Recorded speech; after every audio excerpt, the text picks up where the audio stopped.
If you'd like to participate in the discussion or leave us feedback, you can contact us at levelupyourgamingpodcast@gmail.com or find us on Facebook at facebook.com/levelupyourgaming. If you like the content and want to hear more of the show, subscribing will ensure you don't miss an episode. New episodes come out almost every Wednesday. Also, please review, tell a friend about the podcast, or share with your gaming group. Now sit back and enjoy the episode. Welcome to Level Up Your Gaming Podcast, where we discuss the various ways to make your tabletop role-playing experience better, either for your players or for you as the game master. My name is Josh, and joining me today virtually is Ken. Ken, you may remember from that podcast from 2 years ago? When was it? Something like that, yeah. It's been a while. It's been a minute. But as with my previous guests, Ken is a member of the Tuesday night game that I run sometimes. Ken is currently running a session. I was about to say I'm running it right now. Yeah, we've done a bit of round robin on that, which is great. Yeah, I love that. And I think that because it is getting close to spooky season, or as my wife said, it was spooky season a month ago, Josh. Why aren't the decorations up? That I think we should talk a little bit about scary stories. Summerween? It's February is as close to Halloween as it's good enough for her. So the curtains go up and the spiders come out, and now those are just how the house is decorated. It's like going into the forest, man. You can only get so far away from Halloween before you start going back to Halloween. True. And if you're in the forest, it's probably Halloween already.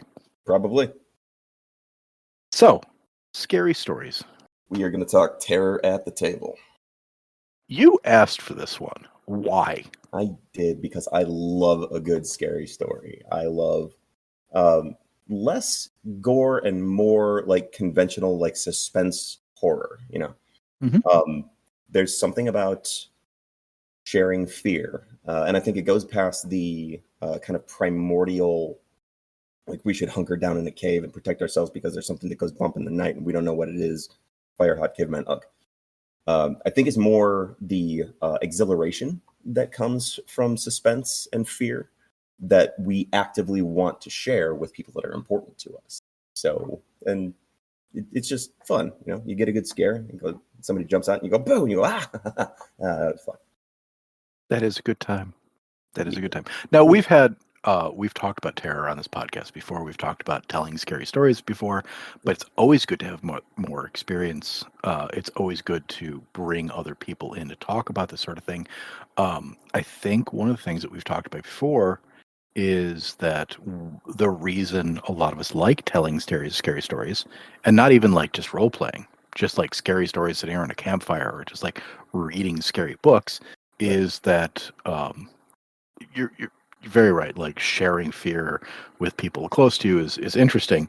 But I think that, what scary stories we find terrifying tells us a lot about our personal fears. Very and working through those, like the same thing with nightmares, is that they're there so that you can face those fears and figure out how you're going to overcome them before, inevitably you are captured by a woods witch and are slowly dismembered in a cabin, or the where nobody can get to you. That's going to slowly rip your face apart as you are engaged in sleep paralysis. Yeah, exactly. Not to put too fine point on it. Yes.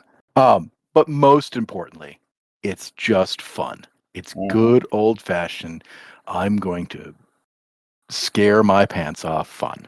Yep. Right? So, scary stories around a campfire. You were talking about your love of the more psychological horror rather than the visceral horror. Yeah, I love it. Some of my favorites, and it does, albeit have plenty of gore in it, but remember Pinhead from the Hellraiser series? Yes. a lot of that was actually intrinsically related to the people who were poking Pandora's box and like poking the thing in the cage that doesn't have like strict definitions. People who are overstepping conventional bounds beyond their safety, but the safety around them. And hubris plays a huge part in it. And I'm a huge fan of people suffering because of their own hubris. It is the best kind of schadenfreude, in my opinion. That is good times. Yeah. That is good times. People getting their comeuppance makes nothing everybody like a a little bit good happy. comeuppance story. Yes. There's a lot of stuff, and plus it also has a very decent balance of character evolution as well.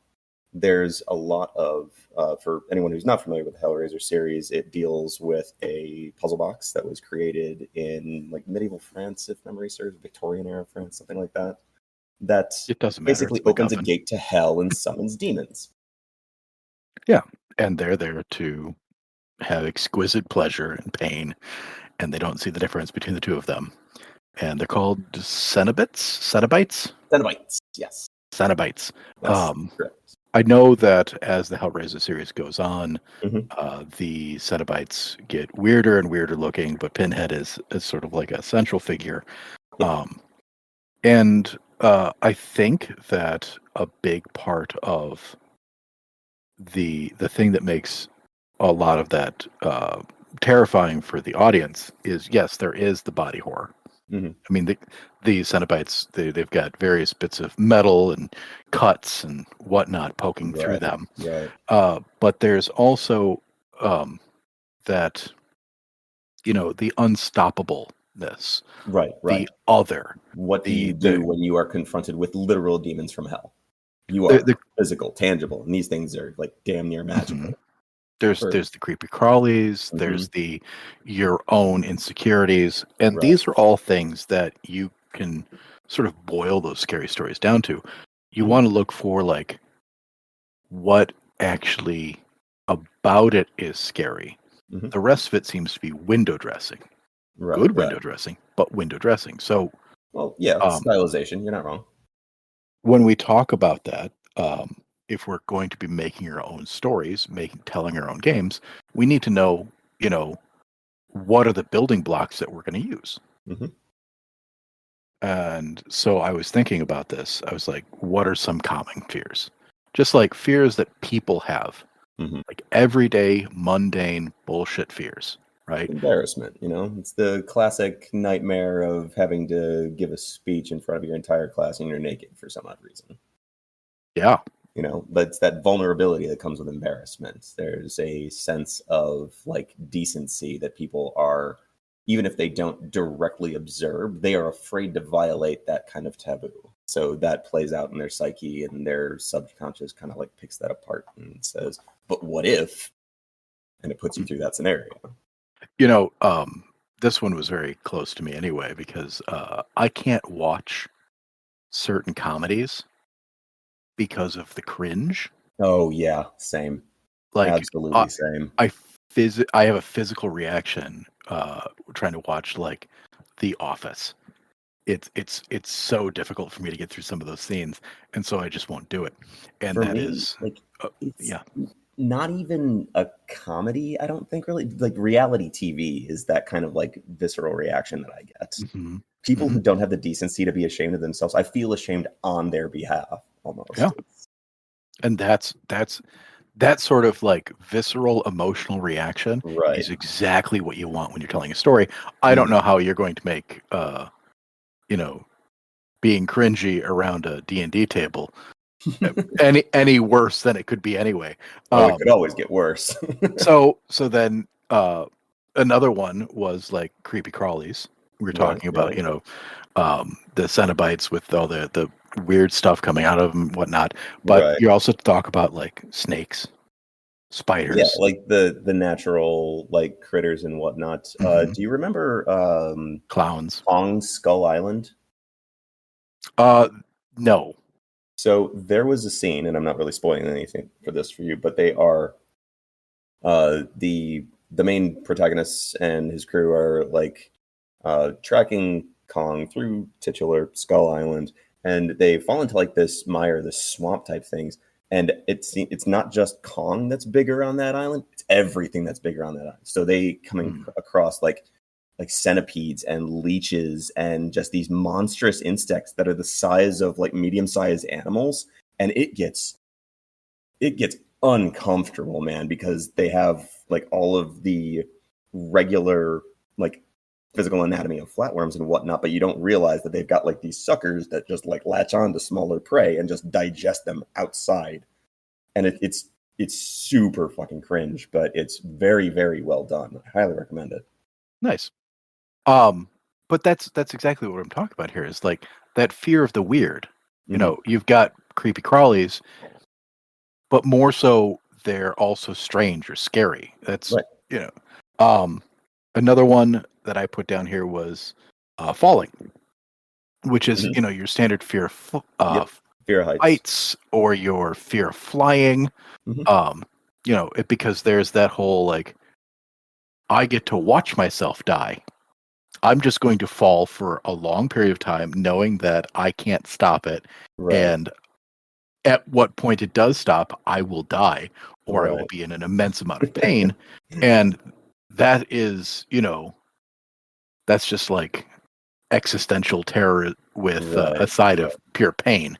Well, there's also something to be said for the lack of control that comes with that. When you're standing on the ground, you've got a certain amount of confidence that you're standing on your own 2 feet. You're there, you're in control. You're falling, and your body, even though you may like logically know which way is quote unquote up, your body does not have that sense of control and will lash out if it's not used to that kind of thing. Oh yeah, that leads directly into the other one, which was, you know, I was thinking about loss of control. I was thinking about like claustrophobia, fear of tight spaces, or the other one, which is not claustrophobia. It's the fear of being restrained, which I always thought was much worse. Like a small room or like, you know, a tight space, that's fine as long as I can move. But if I'm stuck in a tight space, I can't move. Oh, totally. Ooh. I actually discovered that was actually a bigger fear than I gave it credit for during the Spartan races, because they had like the little, like, you know, like half buried, like long metal half circle tunnel type thing. And I got in there and like it almost touched both of my shoulders simultaneously. And I'm just like, nope, hard pass. I'm doing the fucking burpees. I do not care. Yeah, cleithrophobia, or the fear of being trapped, or there is the miranthrophobia, which is a fear of being bound or tied up. Yeah, being restrained. That's right. But that loss of freedom is very important. So I think that we can tie some of these things together and build a decent story. So you've got even well, really quick, and I think I don't actually know if there's like a separate term for it, but I think like the loss of mobility also kind of falls into this. Like you're not actively restrained, you just physically don't have the ability to remove yourself from a situation. Like being paralyzed. I feel also kind of like fits in that motif. Well, the only reason, okay, so if we're going to be telling a story, we're going to be setting up a role-playing session for at least one, if not multiple of the people. I think it's very important that we set some sort of ground rules. You know, you don't want to prevent the players from participating. Correct. But you don't, but like your story will lead to whatever ends it's going to. It's not, you can be railroady in a terror game. In fact, it's probably best to be railroady in a terror game. Yeah, absolutely. Because you are going to a destination. You do not have a choice. No. People are afraid of roller coasters, and you're going to put them on one. Absolutely. And it's going to be, you know, one of those terror trips. It's going to be great. It's going to be rickety as hell, and it's going to be made of wood, and part of it's going to be on fire, and I'm going to laugh. See, but those are my favorite coasters. My dear. That's why whenever I go to Cedar Point, I bring a lighter. So let's boil it down real quick. What makes stories scary? People being uncomfortable, people fearing pain, You've got the unexpected or the weird, and things that people Philosophy. don't understand, the Right. unknown.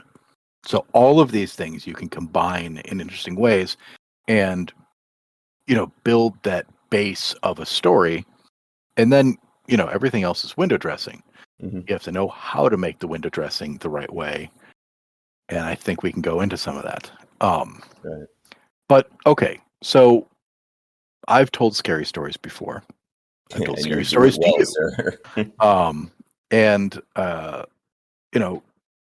I think one of the key things that if you're going to be telling any sort of scary story is you have to prep. And I don't just mean the story itself. I mean like the actual session. So you've got sort of setting the stage. You have to have a scary story that you're telling.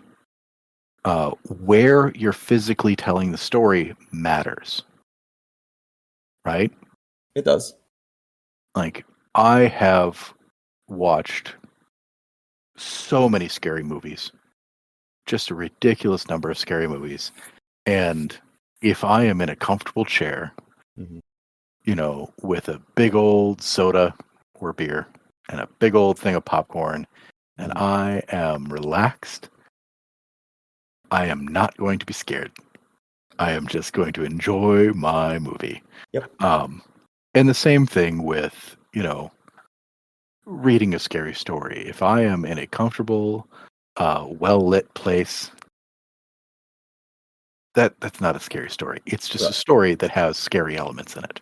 Well, that was exactly the ambiance that you crafted when you were narrating the I don't even know what you called it. I think you called it like Uh, butterfly or something like that. Butterfly effect, yeah. Yeah, and you went through and you took this entirely like ridiculously compelling narrative that wouldn't have been hardly as horrifying if you hadn't taken advantage of the thunderstorms in the area when it was just you and me in the car driving in the middle of God's nowhere.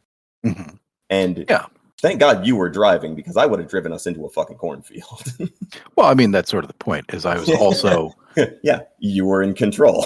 I was in control. Yep. You were a trapped passenger Yep. in a thunderstorm In in the captive dark, audience, in the dark, and I could, in inclement weather. drive in whichever direction or for how long I needed to Right. make the Right. story work. So setting that scene really helped tell the story. It really did. Now, doing two things at once, I don't recommend everybody like go out there and drive your friends around in thunderstorms. That's not what I'm saying. But if you are able to bring people over to play around a table, hmm dim the lights, Absolutely. put on some not music, but like Uh, ambient noise. Yeah, ambient noise is a huge benefit. hmm it's got that sort of liminal feel to it. It's Right. very Right. off-putting. You know, If you can, if you can like, hear the crickets and then suddenly the crickets stop, that does more than anything that you could say to describe a scene. yeah. But there is something also to be said about setting the stage sort of figuratively. Mm-hmm. So we talk about this whenever we're, setting up a new game, running something, you have yourself a sort of a session zero. You're not going to really have a session zero for a terror game unless it's like a terror campaign, and those are different. We're talking more like terror one-shots or terror like terror one shot. You're just going to throw someone in the deep end and watch and see if they sink or swim. Mm-hmm. Well, or you could do like a terror month. So you've got, October is coming up. I don't know when this podcast is going to drop. Probably really close to that. But you could have Cool. sort of a game like we've decided that we're going to do scary for the month of October. And we've got one story that we're going to make stretch from now until All Hallows Eve. And you can sort of lay the groundwork. Yep. And that also helps put people in a terror set, like a mindset, like things are going to be scary. And that's that kind of like building tension towards a scary climax. Mm-hmm. And So you've done that if you're too, actually. going to do that, the next thing to do as you're starting to tell your story is give people what they expect. Horror tropes exist in movies and in books and stuff like that because they work. Right. Right? If you go and see any horror movie, they follow a pattern. Final Destination is a really good example of that. Mm-hmm. You get the the mundane, Mm-hmm. the turn, something weird has happened, and then you have to fight the horror. Like Mhm. it's ABC. And you get Cabin in the Woods. They're just going off to see the Cabin in the Woods. Oh, everything's going on fire. Okay, now they've got to figure it out. Right. You got the same thing, Alien. Okay, they're just waking up on a spaceship. I mean, not really mundane life, but like they're sitting around, they're joking, they're doing nothing. Alien's a super good example of like a terror one shot. Yeah. So you wake up on a spaceship. Okay, who's around? You don't know. You look around, everybody's dressed in their fucking skivvies just like you are, and everybody else is waking up too. What do? I introduce myself. It's like, yeah, you're groggy. You can remember who you are. Don't remember who anybody else is. And slowly but surely, you develop like a loose camaraderie, at least a familiarity. And then the bottom drops out, the lights flicker, something goes out, life support, the red lights come on, and then something is breathing over somebody's shoulder. So But I it's think fantastic way to do it. the important thing is that first section. That you tell a normal story without horror because you need to establish a baseline. If everything's scary all the time, then nothing is scary. It's like you can't have a story, at a 10 all the time because then 10 becomes the new normal. You have to have a baseline, a starting point.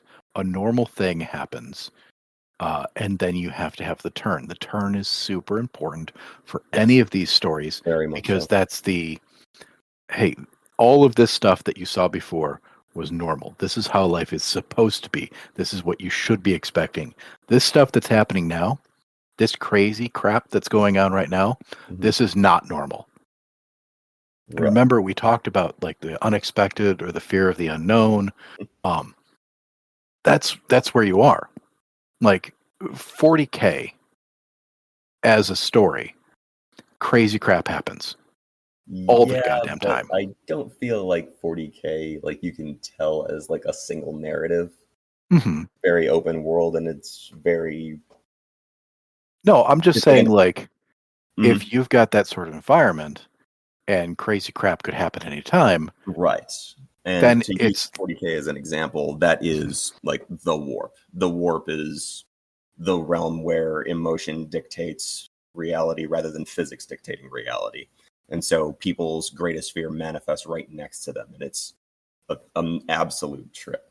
Dan Abnett is a master of that, by the way, if anybody wants to read.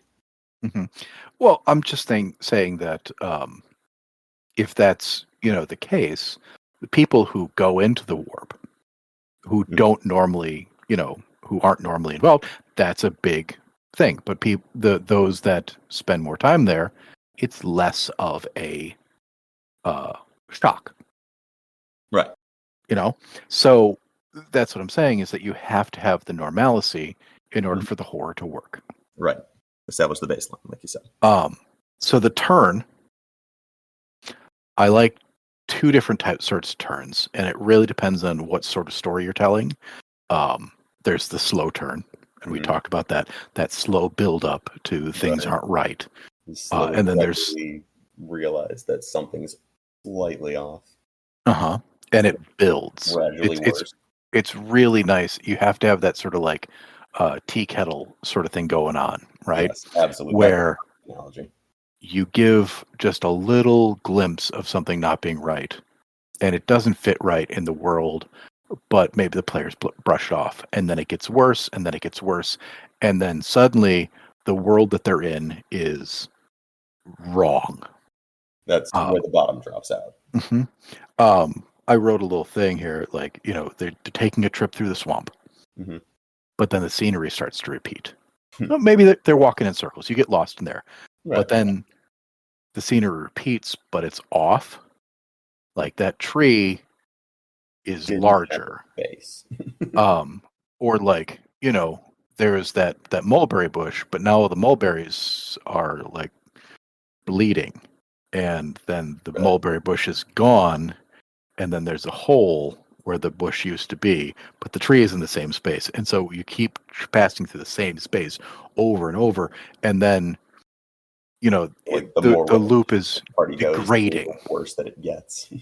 Yeah, and anything that they do is like amplified, and so you're stuck in that place, and that can be a real nice burn in for terror, because you let the players sort of experience it over the course of a period of time. Especially in that kind of like Groundhog's Day like scenario where they keep going through the same thing, and they find out that one of the predominant reasons why things are getting worse is because they are trying to change their surroundings to force their way out of that loop. Yeah. So good if you can do it right. Have you seen Happy Death Day? No, I have not.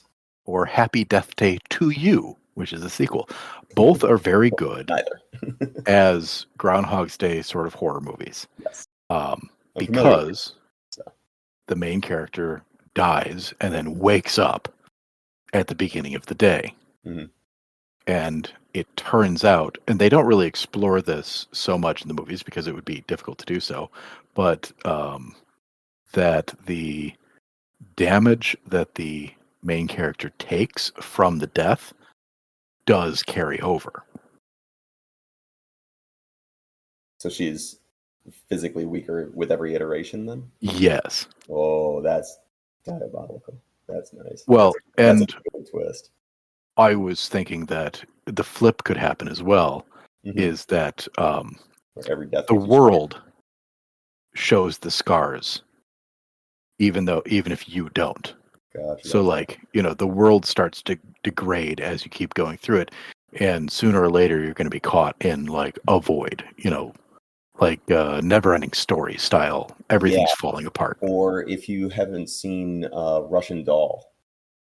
Oh yeah, it actually has a very good example of that. The more iterations that she goes through, there's less and less people with every iteration, until the point where, like, at her birthday party, it's literally just her and her friend who's throwing her the party.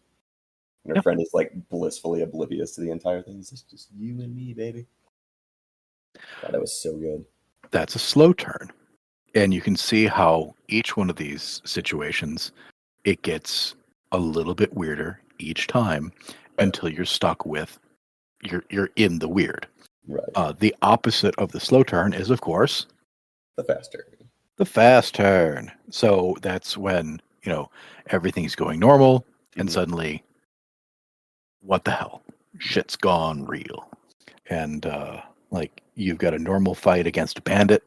You've gone to the bandit camp, you fought these bandits, there's the bandit lord, and the last hit, you get that one big swing with the axe that comes down right on their shoulder and splits them in twain right down to their belly button.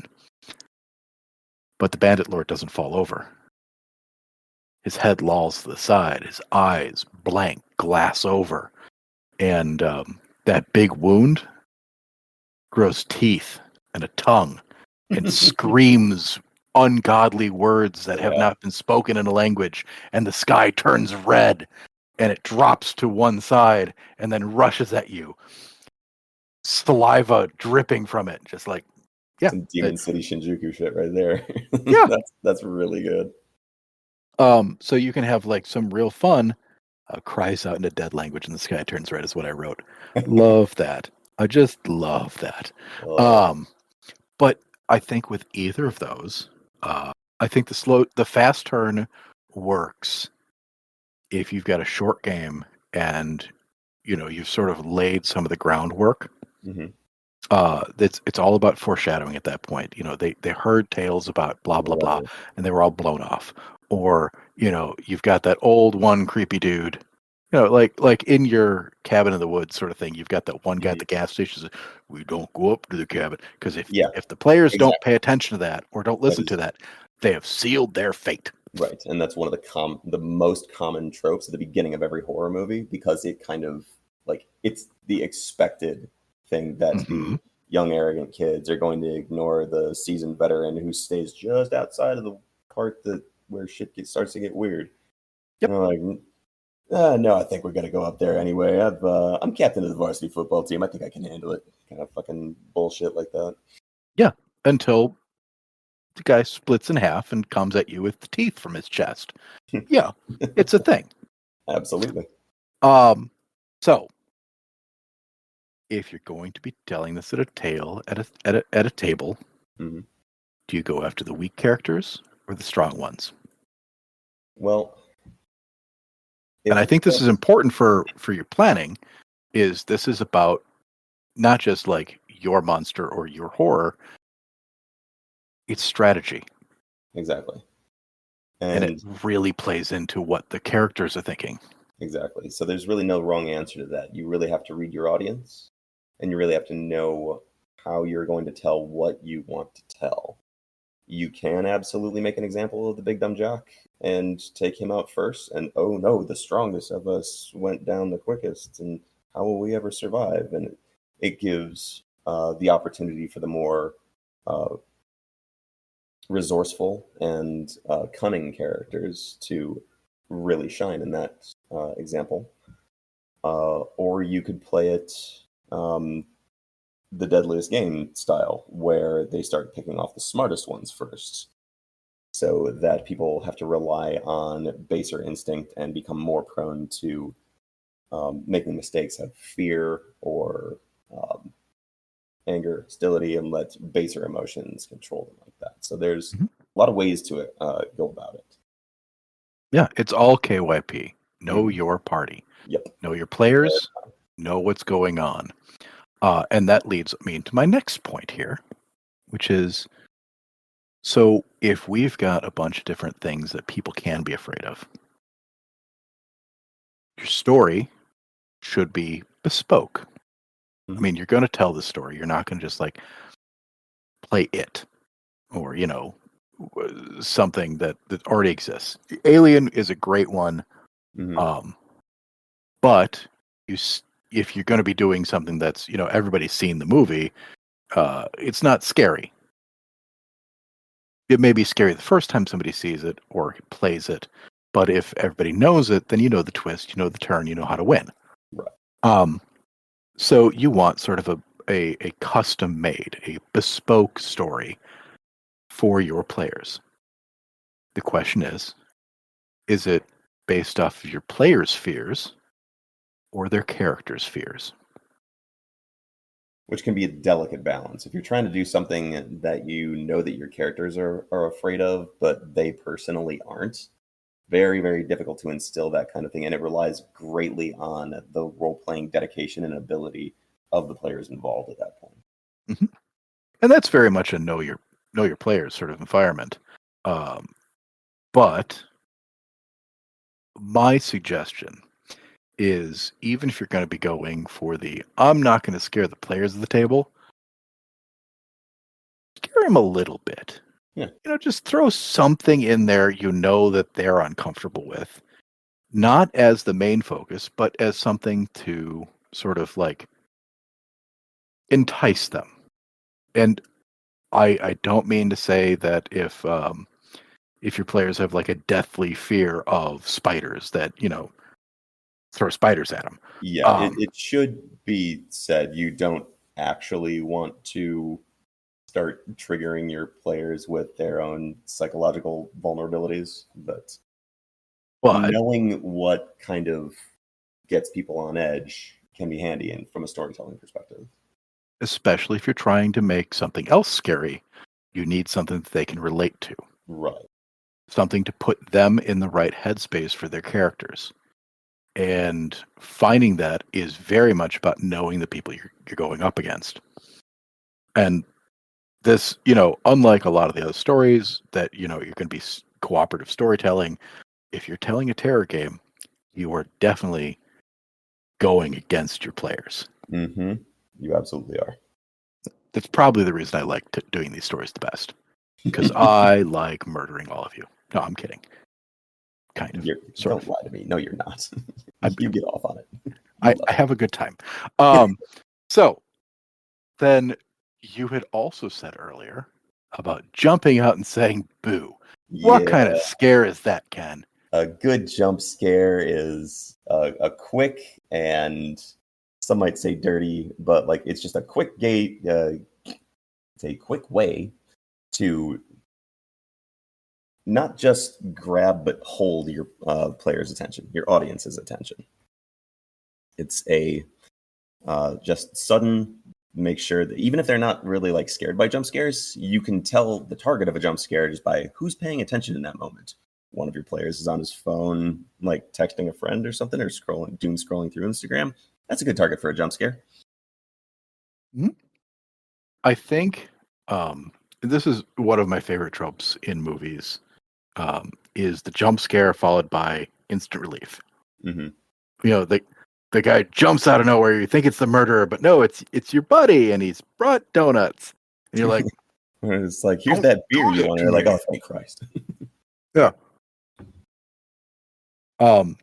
That is really fun because it has that moment of terror, but then isn't. There's a really good one if you guys watch Critical Role in the one shot that Brandon Lee Mulligan did for the Desolation, the one that the first one he did, where the city in the sky, whatever. There's a scene there. They just finished a big battle, and suddenly explosions, and the sky outside lights up with bright yellow and red lights. And the whole table is like on edge because, like, what the hell is he throwing at us? And he goes, "It's the festival. The fireworks are going off." Which is great because then everybody like calms down and he goes, "And then we're calling it for the night." And then it turns out later on, and I don't mean to spoil this, but this is brilliant storytelling by this man, was that the fireworks were actually being used as cover for actual explosions that were rocking the town as well. So like it was a double blind bluff. It was great. Oh, that's brilliant. But that whole jump scare, which is that quick burst of terror followed by the relief. Yep. Peak storytelling because it can get your players into that. Anything can go wrong. A little treat. It's just a little sweet bit. It's a little bit bitter at first, but then it's really sweet, and it's just it's so good. Because we were talking about slow builds. That slow build of terror, it only really works if your players are paying attention. Right. If that guy in the corner is scrolling Instagram the entire game, he's not scared. Nope. He's scared that the Wi-Fi might go out. But a jump scare might get him engaged, and then you can proceed back to that kind of slow burn. All so you tools can use these things together. Exactly. But again, knowing your players and knowing when to apply the tools to be able to regain or maintain the attention that you're trying to hold. All right. So let's break it down. Let's get, just a couple of the rules together, and then I think we can go and make in another podcast here. We'll come back to it, and we'll make a one shot. A scary one shot using these. Yeah. Okay. So what's the best way that scary translates into a tabletop game? Number one rule: smaller group, the better. Yeah, you absolutely. Got a group of like 2 or 3 people, paramount. Again, the most effective storytelling that you have done, at least for storytelling for me, was that terror game that we were driving through the middle of nowhere. It was just you and me. Captive audience. One-on-one storytelling is fantastic because you've got the full rapt attention of the person you're telling a story to. If you've got, 5 or 6 people, they have other people to rely on to deal with it. Right. A small group is better, but you can still tell a scary story in a group of 4 or 5 or more. It just means you have to sort of go for the lowest common denominator. Right. Find something that's sort of blandly terrifying to everybody. It's not going to be as bespoke. It's not going to be as unique and engaging, but you can still have some fun with it. It could be something as vague as everyone's lives are in danger now. Mm-hmm. Like it doesn't necessarily need to cater to someone's specific fear. If you're going to be telling a scary story, we're talking about an antagonistic role. This is GM versus the players. Picking people off sounds like a great idea because it really, drives the stakes up, but it can alienate those people from the game. Right, they're stuck not playing. Especially like the first person, unless you've got a way around it. Like I always thought it would be fun to give them recruit advice from beyond the grave or something like that. But you could recruit those players as opposed to killing them. Like turning them into zombies or some shit.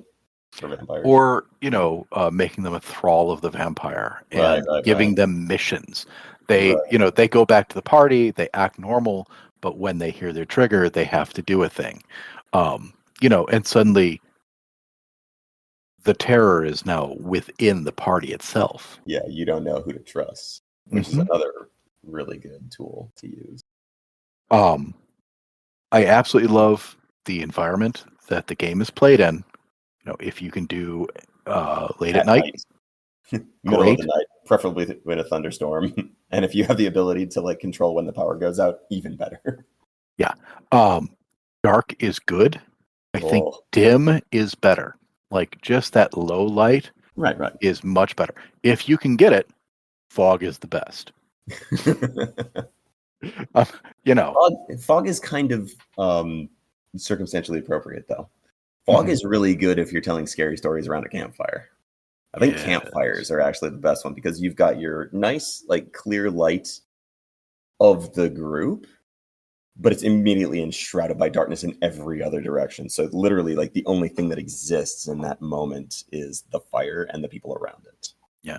My favorite for the firetelling is storytelling around a campfire is, in October when it's cold out and the fire is hot and it's dark outside the fire. So you get that bright fire, black everywhere else. Yep. And if you're too far away from it, it's too cold. So you got to huddle up close. Yep. And so you are wrapped at attention and are unable to escape.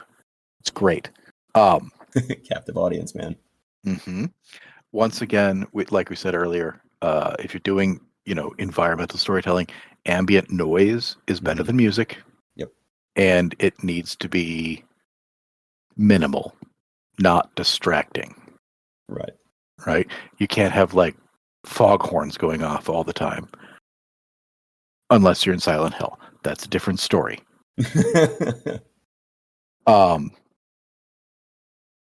I think less is more with the storytelling as well. Absolutely. If you go too big, if you do too much, it can go from scary to campy real quick. Right. And that's actually one of my personal shortcomings as a storyteller. Because like I tend to think in like larger overarching plot narratives of like absolutely everything being affected by everything else and who knows who and who knows what and yada yada yada. And before I realize it, I've dove down a rabbit hole where, I've got this like complete subplot of like the primary investigation. Actually, I'll give you a concrete example. My game that I did for the investigation players, they're just normal, mundane humans that are investigating the deaths of two boys in a kind of like sub-rural city in Alabama. And find out that they were, it looks like a murder-suicide kind of thing. And they're looking through and they find the yellow sign in a kind of like melanoma kind of pattern under the scalp. They're going through and I'm building all of this kind of like Eldritch Horror style terror where the third friend who moved away when they were kids is coming back, and there's a killer who is saying that he's got to stop the King in Yellow from manifesting by killing these kids. And so they take him into custody. He's in the jail, and it's building in all of this. But I got way off track one night by determining like the justification of what the two victims were doing before death.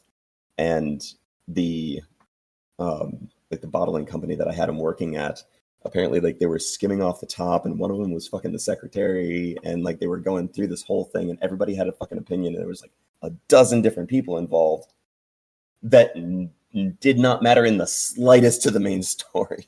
No, Listen, and keep I it would even simple. go so far in your story as to say you're giving justification Mhm. for the actions of crazy people. Right. You don't right, need right. to. You know, You can just have them be, you Yeah. know, they can exactly. have justifications in their own mind, but you don't have to. The players don't need to know. Right? Right. Less is more. And I think that even goes to with dialogue too. Absolutely. Dialogue doesn't make a good monster. Monsters shouldn't. But Right. Well, it's the dialogue. classic Hitchcock thing. You know, the scariest monster is the one that you don't see. Uh-huh. But dialogue can make interesting villains. But once again, if their point, if the the thing that they're trying to tell you or convince you of takes more than just a couple of words, a single sentence, Right. then you've lost that player. You've Yeah. lost that person listening to it. It has to be concise. Brevity is the soul of terror in this sense. Yep. So you get your motivations are simple, your speeches are short, your monsters are quiet, or not quiet, but like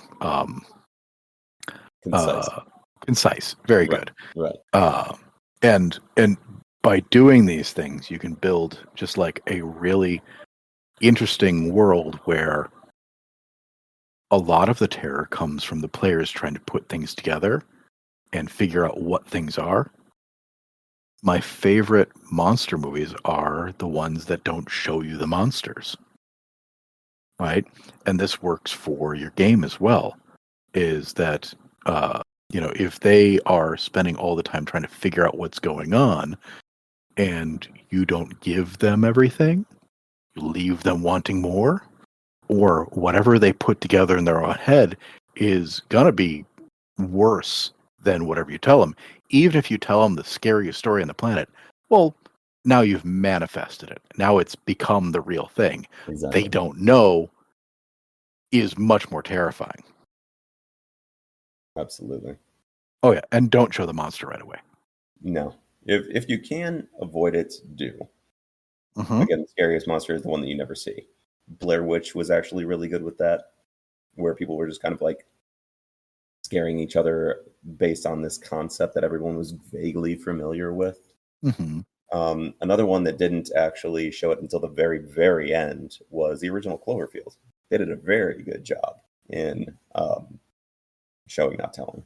Yeah, that was like- a kaiju level monster. Yeah, that you couldn't see because it was didn't- ground level video. Didn't Yeah. know what it looked like until like the last scene. And then because you saw at the end, it was like, man. Yeah, and then it's like, oh, it looks like a grasshopper. 10 Cloverfield Lane was a good one about that too. Did you see that one? Depending on what ending you see. Yeah.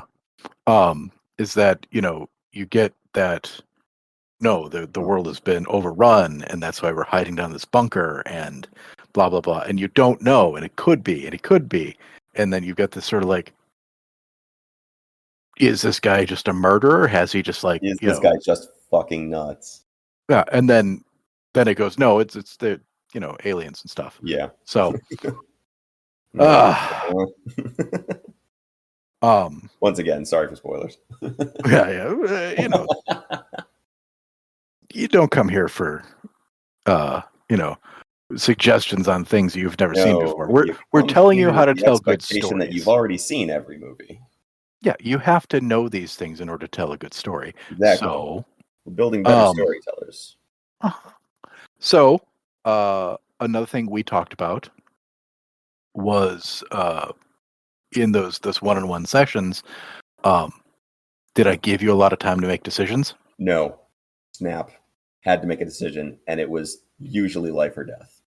Uh-huh. or at least perceived as life or death. And I think that's very important too. Very. Putting your players on a clock. Making the decisions fast and making them think that making the wrong decision could mean, devastating consequences. Exactly. Don't necessarily make devastating consequences for everything. Give them outs because your players are going to screw up when you do this. But and I absolutely did. It's more terrifying when they think that it's going to be death and that they've survived by the skin of their teeth. If you can do it, it's great. Mm-hmm. And they worry all the time that they did the right thing. You can punish them by telling them more story. That's not punishment. That's exactly the reason we're doing this. It's the best part. They can make these choices, make them count. Right. And that's the important part. It doesn't matter if you put them on a clock. What matters is their satisfaction in your story. You want, the reason that you're storytelling in the first place is so that someone can enjoy this. Mm-hmm. You can put them on the spot and force them to make a snap decision, but they can't feel like they ruin the story because of it. Yeah. I think the snap decisions are there just to sort of and putting them on the clock is there to have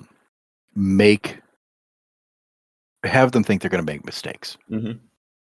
Because that is frustrating and terrifying and frightening. Like, oh my God, I'm screwing everything up for everybody. Mm-hmm. That goes back to that whole social embarrassment thing, right? You can't make a scary story about standing up in front of the class naked and having to read your book report on Wrinkle in Time. That's not oddly specific, but okay. Doesn't everybody have that one? But you can, in a tense situation, you're there as a player with your friends and you're being told this scary story, and now it's your turn to make a choice. And what if you make the wrong one and let all your friends down? Yeah. Is, sort of that social embarrassment, that terror.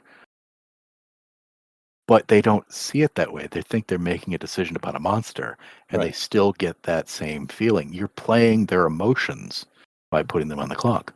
Absolutely. And the really savvy players, the more you do that, the better they get at it, and the better they become at making those snap decisions. Yeah, they're great. And then you can't tell them scary stories anymore. You got to just physically punish them.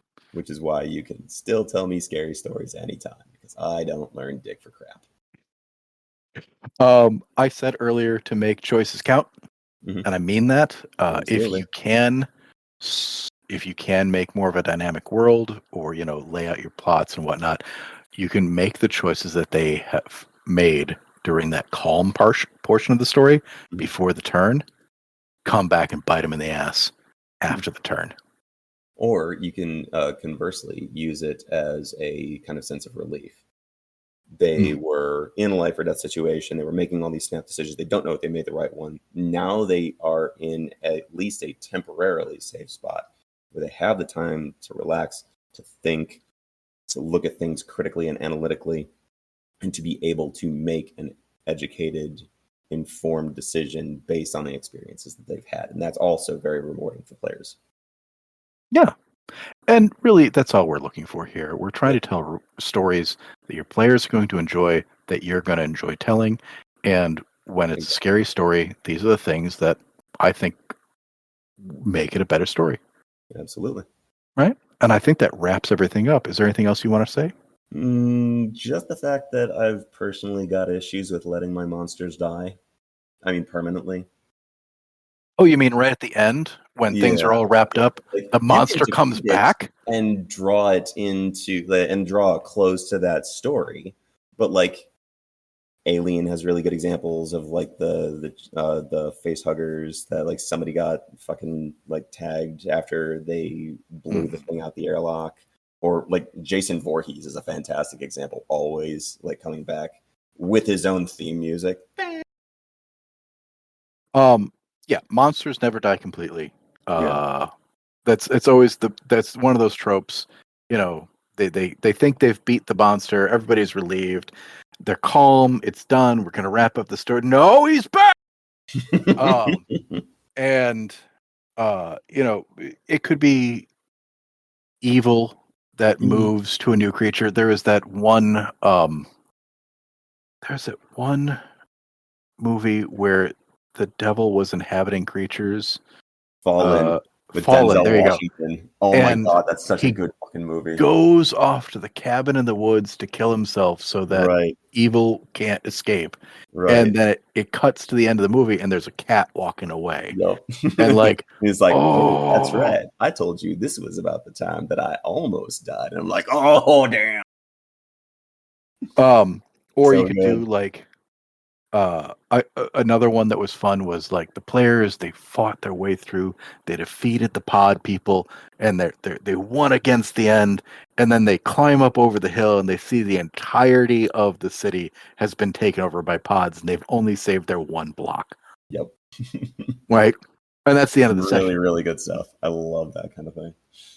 You leave your players in a place where like they have succeeded, and then end it, because it's that feeling is just really fun. It's the personal success, but the world is still terrifying. Yeah. And that's like one of the things that's very important to, excuse me. It's very important for the players to understand that they succeeded in the mission of the story that you were telling. Mm-hmm. It doesn't matter if the rest of the world is screwed. In fact, it's better if it is. They did what they could. They still won the game, quote unquote. Yeah. They stood up, they defeated the bad guys, and lived to tell the tale. But they've got nobody to tell the tale to. Right. Yeah. I think that's fun. Yep. All right. Absolutely. Now, actually, for real, is there anything else you would like to add? I think we covered all the bases of a good scary story. Fantastic. Well, I'd like to get back together soon. Absolutely. And make one. Let's do a one-shot, man. Let's do it. Okay, cool. Well, next time we will get to that. Thank you for coming, Ken, and I'll see you guys all soon. If you have anything you'd like to ask us regarding this topic or another that might be near and dear to your heart, please feel free to drop us a line at levelupyourgamingpodcast@gmail.com or head on over to facebook.com/levelupyourgaming. The podcast is also available on YouTube, so check that out, like and subscribe. As always, if you liked what we talked about today or think someone you know would benefit from our worldly advice, please share this with them. We are here to help and would love to hear from you. This is not the end, but I've got nothing more to say. Bye.